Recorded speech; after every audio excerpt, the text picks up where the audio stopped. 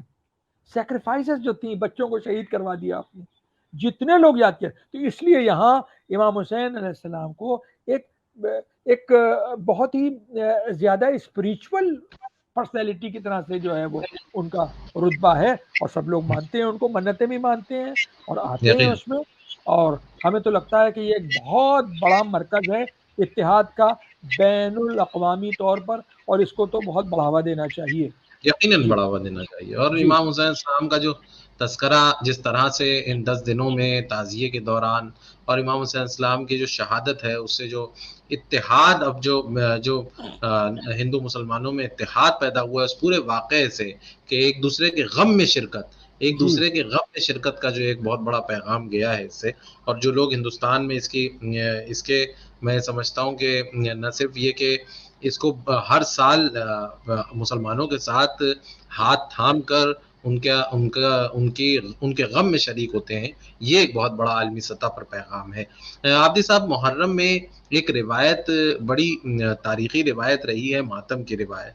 یہ ماتم کی روایت کب شروع ہوئی اور یہ اس کا ارتقاء کیسے ہوا، کہ جس پر اگر آپ ہمیں روشنی ڈالیں تو یہ بھی ہمارے لیے بڑا ماتم کی شروعات جو ہے وہ عرب کا طریقہ تھا، غم میں ماتم کیا جاتا تھا. جب 11 محرم کو امام حسین کی شہادت کے بعد ان کے بیٹے بچے تھے امام زین العابدین علیہ السلام، جن کی اولاد میں ہم آپ بھی سید ہیں، وہ صرف مردوں میں تھے اور باقی سب عورتیں تھیں. امام حسین صاحب کی بہنیں تھیں، بیویاں تھیں، اور جتنے لوگ شہداء تھے ان کے یہاں کی عورتیں تھیں. تو جب وہ سب ان کو اسیر کر کے، ارے کیا کیا کیا ہے لوگوں نے، لوگ بتاتے نہیں ہیں. یہ رسول کے گھر کی عورتیں تھیں، رسیاں باندھی ان کو، ان کے سروں سے چادر، جن کے گھر سے پردہ نکلا ان کے گھر سے ان کے سر سے چادریں چینی، ننگے اونٹوں پر ان کو بٹھا کے لے جا رہے تھے. تو امام حسین السلام کی بہن زینب نے کہا کہ ہمیں ادھر سے لے چلو جہاں ہمارے شہیدوں کی لاشیں ہیں. انہوں نے دیکھا کس برے حال میں پڑی ہیں. انہوں نے تو اپنے سب لوگوں کو، مرنے والوں کو دفن کر دیا تھا، ان کو 3 دن کے لیے ایسے ہی چھوڑ دیا تھا. تو ان کو دیکھ کے جناب زینب نے ماتم کیا. ایک تو وہاں سے شروعات ہوئی. دوسری، جن لوگوں کو جب معلوم ہوا تو عورتوں مردوں سب نے ماتم کیا. تیسری چیز جو سب سے امپورٹنٹ ہم کہنے جا رہے ہیں، وہ امام زین العابدین ہمارے جد میں شروع کی. جب واقعہ کربلا کے بعد یہ ایک موومنٹ چلا، لوگوں نے انتقام خون حسین، وہ اپنے اپنے ایجنڈا تھے اور نام یہ رکھتے تھے، بادشاہ بنتے تھے اور امام حسین کی اولاد پہ ظلم کرتے تھے. کربلا کے بعد جب امام زین العابدین صاحب واپس مدینے گئے تو ان سے پوچھا کہ ہم کیا کریں. تو انہوں نے کہا کہ عشاء کی نماز کے بعد گریہ کیا کرو، لوگوں کو بتاؤ کہ کیا ہو گیا ہے کربلا میں. پھر یہ کہا کہ مجلسیں کیا کرو، اس میں ان کا ذکر کیا کرو اور ماتم کیا کرو. اس پورے غصے کو انٹرنلائز کر دیا.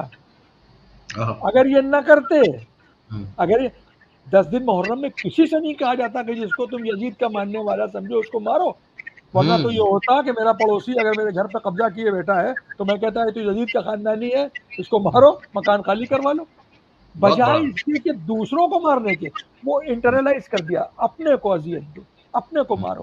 اور اس گریہ سے لوگ اس کو دیکھتے بھی ہیں. اور یہ واقعہ کربلا کے، جس کو کہنا چاہیے اشاعت کا، پرچار کا ایک بہت بڑا جس کو ذریعہ تھا جو یہ شروع کیا گیا. ابتدائی دنوں میں آپ نے دیکھا ہوگا جس طرح وہ چوڑی والے بابا آتے ہیں، سائیں لوگ چوڑیاں بجا بجا کے، وہ اب بھی لکھنؤ میں طریقہ ہے، یہ عرب کا طریقہ ہے. وہاں لوگ گاؤں گاؤں جاتے تھے اور یہ فقیہ کالا چولا پہن کے اور یہ جا کے چوڑیاں بجاتے تھے اور نظم میں، جیسے اردو میں یہاں وہ نظم میں پڑھتے ہیں محرم میں آ کے، وہ کہانیاں سناتے تھے. لوگوں کو معلوم ہوتا تھا بھائی کو زمانے میں نہ ٹی وی تھا نہ ریڈیو تھا، برسوں برس لگ جاتے تھے ایک شہر سے دوسرے شہر خبر پہنچنے میں. تو اس طرح سے اس واقعے کی اشاعت ہوئی ہے. تو ماتم کا سلسلہ جو ہے وہ یہ ہے. اچھا، رونے کا سلسلہ جو ہے، رونے کا سلسلہ جو ہے، یہ بھی اکثر لوگ اعتراض بھی کرتے ہیں کہ رونے سے کیا فائدہ. رونے کی قرآن میں نبیوں کو بتایا ہے. جو جناب یوسف تھے، ان کے والد جو تھے وہ بھی نبی تھے، وہ روتے تھے اپنی بیٹے کی یاد میں، بیٹا کھو گیا تھا جب کہ زندہ تھا. رونے والوں کی تعریف کی گئی. رونا صرف ایک طرح کا نہیں ہوتا ہے، رونا محبت میں بھی ہوتا ہے. گریہ آپ کسی کو دیکھتے ہیں، کسی اپنے کو، تو آپ ایئرپورٹ پر پہنچے، آپ کا بھائی آیا ہے 20 سال کے بعد، تو آپ کیوں رونے لگتے ہیں؟ کوئی غم ہے آپ کو؟ وہ خوشی کا رونا ہوتا ہے. یہ رونا جو ہے یہ ایک محبت کا رونا ہے. یعنی زمین کے اور وقت کے فاصلے ختم ہو جاتے ہیں. جب ان دنوں میں وہ واقعات بیان ہوتے ہیں تو سننے والوں کو لگتا ہے یہ ابھی یہی ہو رہا ہے. جب وہ جھولا نکلتا ہے علی اصغر کا، جناب علی اصغر کا، امام حسین السلام کا بچہ 6 مہینے کا، جب اس کا جھولا خالی نکلتا ہے تو سب دیکھ کے روتے ہیں، سب کو یاد آتا ہے. دیکھنے والے سمجھتے ہیں کہ یہ تو بھکتی کا ایک حصہ ہے. آپ سمجھ لیجیے بھکتی کیا ہے. بھکتی میں یہی ہے نا کہ گوپکائیں اگر کانا سے بچھڑ رہی ہیں تو اب تھوڑی بچھڑ رہی ہیں. اب کیوں لوگ اس کو سن کے روتے ہیں؟ جب رام چندر جی جا رہے تھے جنگل کو، تو سب جب ان کا واقعہ، ہمیں ایک پنڈت جی ہندی پڑھاتے تھے، وہ جب گوپکاؤں کا جو بچھڑنا سناتے تھے تو روتے تھے آنسو سے، بالکل ویسے جیسے ہم لوگ روتے ہیں محرم. تو یہ ایک یہ ہے بھکتی کا ایلیمنٹ ہے کہ زمانے اور وقت کے جو فاصلے ہیں وہ ختم ہو جاتے ہیں، جس طرح آپ ریلیٹ کرتے ہیں اس شخصیت سے یا اس واقعے سے اپنے آپ کو. تو اس کو تو اس کو جن لوگوں کو یہ تجربہ ہوا ہے، ہمارے بہت سے دوست ہیں جن کو ہم پہلی مرتبہ مجلس میں لے گئے تو وہ بھی زاروں قطار ہو رہے. انہوں نے کہا بھائی ہمیں تو یہ قصہ اس طرح سے معلوم ہی نہیں تھا کہ جس طرح سے آج ہم نے اس کو سنا ہے. تو یہ ایک ہم پھر کہیں گے کہ بہت بڑا ذریعہ ہے نیشنل انٹیگریشن کا اور انسانی یونٹی کا. اور اس سے کسی کو کوئی اعتراض ہو ہی نہیں سکتا ہے، بلکہ بڑھ چڑھ کے لوگ حصہ لیتے ہیں. اس میں اسی میں کسی کو کوئی اعتراض نہیں ہوتا ہے کوئی محرم کے جلوس میں کہ بھئی ایک غم کا جلوس ہے، جا رہا ہے، کسی کی میت جا رہی ہے تو کوئی روکے نا، اس کے ساتھ کوئی زیادتی کرے؟ یقیناً کوئی نہیں کر سکتا. اگر کوئی کرتا ہے تو انسانیت سے گری ہوئی بات ہوتی ہے. محرم کا سب سے بڑا پیغام یہ ہے ہندوستان میں تو اس میں شرکت کرتے ہیں لوگ شرکت اور کرتے ہیں جی. اور محرم کا سب سے بڑا پیغام یہ ہے دلوں میں نرمی، دلوں میں نرمی، دلوں میں نرمی. پیاسوں کو پانی پلاؤ، بھوکوں کو کھانا کھلاؤ، کسی کے ساتھ اس طرح ظلم نہیں کرو کہ جس ظلم کی تم مذمت کرتے ہو، جس ظلم پر تم روتے ہو وہ نہ کرو. امام حسین کا ماننے والا کوئی ظالم نہیں ہو سکتا، کبھی نہیں ہو سکتا، کبھی سخت دل نہیں ہو سکتا. وہ ہمیشہ نرم دل ہوگا، وہ ہمدرد ہوگا، وہ اچھا پڑوسی ہوگا. اگر سب کچھ امام حسین کو مانتا ہے وہ اچھا پڑوسی ہوگا، وہ دکھ درد میں شریک ہوگا، کیونکہ اس کو احساس ہے کہ جس کو ہم یاد کرتے ہیں اس کے ساتھ ایسا سلوک ہوا تھا تو ہم تو نہ کریں، اور اگر کسی کے ساتھ ہو رہا ہے تو اس کو روکیں ہم. یہ پیغام ہے کربلا کا. بہت بڑا پیغام، بہت ہی اہم نکات کی طرف آپ نے اشارہ کیا. یقیناً یہ بڑا پیغام ہے، جیسا کہ آپ نے کہا کہ نہ صرف یہ کہ ان پر ظلم مت کرو جو عام عوام ہے، عام انسان ہے، بلکہ ان پر بھی ظلم مت کرو جنہوں نے تم پر ظلم کیا ہے. اور یہ بہت بڑا پیغام امام حسین علیہ السلام کا ہے. اور یہ پیغام بہت بڑا ہے کہ کس طرح سے آپ بھوکوں کو کھانا کھلائیں، پیاسوں کو پانی پلائیں اور مظلوم کے ساتھ ہوں اور مظلوم کا ساتھ دیں، اور اپنی سوسائٹی کو، اپنے معاشرے کو مظلوم کا ساتھ دینے سے بہتر بنائیں اور اس کو آگے کی طرف لے جائیں اور ایک دوسرے کا ہاتھ تھامے رہیں. تعزیے کی روایت پہ جو آپ نے بتایا، جو ایک بہت بڑا پیغام یہ ہے کہ ہمارے وہاں ہندوستان میں کس طرح سے ہندو اور مسلمان ایک دوسرے کا ہاتھ تھام کر پوری تعزیے کی روایت سے جڑے رہے ہیں. عابدی صاحب، یہ آپ نے جو کربلا کا پورا واقعہ بتایا اور کربلا کے جو تہذیبی پس منظر کو واضح کیا، مجھے افتخار عارف صاحب کے 2 شعر یاد آ رہے ہیں کہ اب بھی توہین اطاعت نہیں ہوگی ہم سے، دل نہیں ہوگا تو بیعت نہیں ہوگی ہم سے، اور روز ایک تازہ قصیدہ نئی تشبیب کے ساتھ، رزق برحق ہے یہ خدمت نہیں ہوگی ہم سے. افتخار عارف صاحب اکثر یاد آتے ہیں جب کربلا کی بات ہوتی ہے. اور ہمارے وہاں ہندوستان میں کس طرح سے کربلا کے 10 محرم تک اور پھر ہمارے وہاں بعض مقامات پر تو 2 مہینے سے بھی زیادہ کربلا کے واقعات کا تذکرہ ہوتا ہے، محفلیں ہوتی ہیں، مجلسیں ہوتی ہیں، نوحہ پڑھا جاتا ہے، گریہ ہوتا ہے، ماتم ہوتا ہے، تعزیے نکلتے ہیں. یہ روایت بہت پرانی ہے، اور میں سمجھتا ہوں کہ ابھی نہ صرف یہ کہ پرانی ہے بلکہ ہزاروں سال تک یہ روایت جاری رہے گی. اور میں عابدی صاحب آپ کا بہت شکر گزار ہوں کہ آپ نے آواز دی وائس کے لیے اتنا وقت نکالا اور ہمارے ساتھ اس پروگرام میں شرکت کی. آپ کا بہت بہت شکریہ، اور ہمارے دیکھنے والوں کا بہت بہت شکریہ. آخر میں طالب صاحب ہم یہ کہنا چاہیں گے، جوش صاحب کا ایک شعر یاد آیا کہ بین الاقوامی جو وہ ہے یونٹی ہے یا اتحاد ہے، ہم آہنگی ہے اس پر کہ انسان کو بیدار تو ہو لینے دو. یہ جوش کہہ سکتے تھے، لکھنؤ کے شاعر تھے. انسان کو بیدار تو ہو لینے دو، ہر قوم پکارے گی ہمارے ہیں حسین. خدا بہت بہت شکریہ.